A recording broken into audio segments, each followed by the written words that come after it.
Today we're going to talk about how the agency and its EEO counselor staff, either by hook or by crook, ends up ruining employee claims for discrimination and retaliation. Some of them may do it intentionally, some of them may not. But at the end of the day, the result is the same. The client had a really, really good case, was misled in some way by the agency, and the client missed a deadline. Three things that typically happen when people don't have lawyers representing them at this stage of their case. Here's a situation. Federal employees getting harassed. Might be sexual harassment, might be racial harassment, might be some other kind of harassment.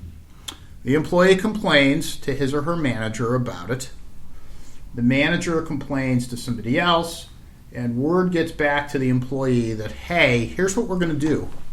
We're going to do an investigation on this. What we're going to do is sometimes they even bring in some law firm or some other investigative company that does what's called a survey of the environment. And they study, is there sexual harassment, how things can be improved, what the problems are, so on and so forth. And these investigations can take 3 months, 6 months, etc.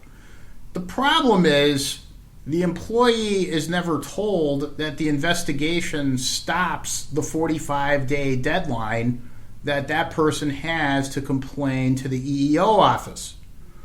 And if the person does try to assert that claim, the EEO office is going to say, hey guy, we put posters all over the cafeteria and break room, and you should have known that you had 45 days to complain. And the guy will say, but I did complain. I complained to my manager, and they said they were taking care of it, and they brought in this investigative company. Well, they did, but you blew your 45-day deadline because you were never told by the EEO office or by your manager that even though the agency is bringing in this investigative crew to quote-unquote investigate the situation, that doesn't stop the employee from the requirement of notifying the EEO counselor within 45 days of the harassment. That's huge. Second thing they do. This has come up now with 2 separate consultations in the last week, which is one of the reasons that I'm doing a podcast about this. This is incredible. Here's what happens. The counselor arranges for an ADR, alternative dispute resolution. And the employee goes to the alternative dispute resolution, usually without a lawyer at this stage. Why, I'll never know, but some of them do. And there is an offer pending at the mediation, which is what an ADR is. The agency makes an offer. We will settle this case for X, either some modest amount of money or a promotion or a job assignment, a transfer, whatever it is. And they'll tell the employee, you have 30 days to think about this and get back to us. We'll hold this open for 30 days. Okay. Well, what do you think happens? The EEO office sends the employee his closeout letter because there's a regulation that says that someone, an employee who engages in ADR through the EEO office, holds the informal counseling stage open for 90 days. And at the end of 90 days, the EEO office shall issue a closeout letter which gives the employee the notice to file his formal complaint within 15 days of receiving same. I know that's a legal mouthful, but this is tough stuff for people to navigate sometimes. So what happens is the employee gets this notice from the EEO office that says you have 15 days to file your formal complaint. Simultaneously, the federal employee was just at a mediation where the agency told the guy, we'll hold the offer open for 30 days. And what do you think happens? The employee believes that his 15 days to file the formal complaint is stopped or stayed by the 30-day offer. That doesn't happen. The federal agency can say it didn't stop it, and you missed your 15-day deadline. And then the person is kind of sort of stuck with the offer of the 30 days, of contemplating it within 30 days. And I've had to tell clients or potential clients who came here for an hour-long consult, my advice to you is to accept the offer, because chances are you're going to miss your deadline, and a court is going to uphold that missed deadline. I successfully defeated a summary judgment motion out in Denver on a federal agency employee who basically was misled about the independent investigation.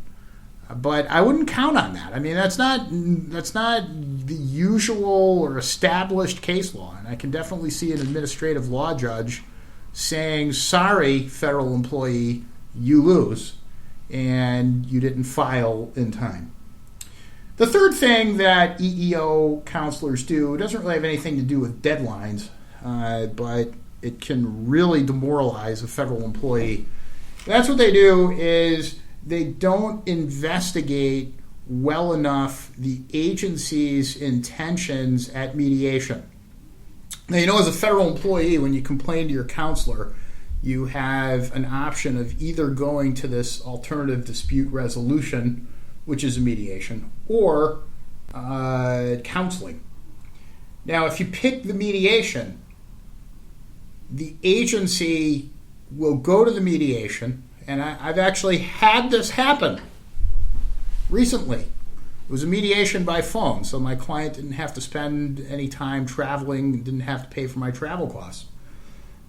After the mediator explained the rules of the mediation, he broke up the sides into caucuses and said, okay, what we're going to do here is first I'm going to talk to the employee. And the employee, after I whittle down the employee is going to come back with a demand for settlement.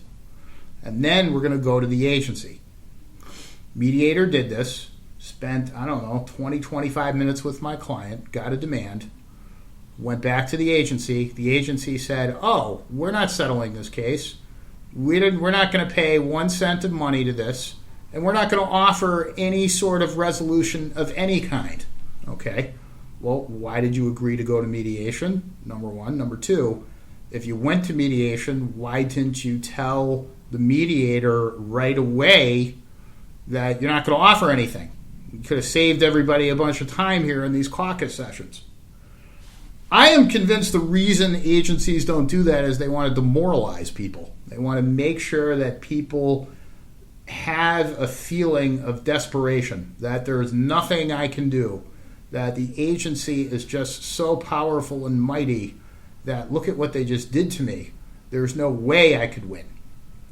And I think that's a bunch of nonsense, total nonsense. I mean, I have had many cases with federal agencies that settled, won, wasn't resolved at this EEO counselor ADR session. A lot of times I just go or recommend going just to hear what the agency's argument's going to be so that I can decide whether this is going to be a good case or not, and let my client know what kind of defense they have. But if you have a good case, I would not at all be discouraged by what happens at the ADR. I mean, you do have to understand a lot of what happens at these agencies is just smoke and mirrors. And if you're resolute and you have a good claim and you've got the mind and the will to go forward, chances are, if it's a good case, the agency is going to collapse. They're going to fold later on in the case.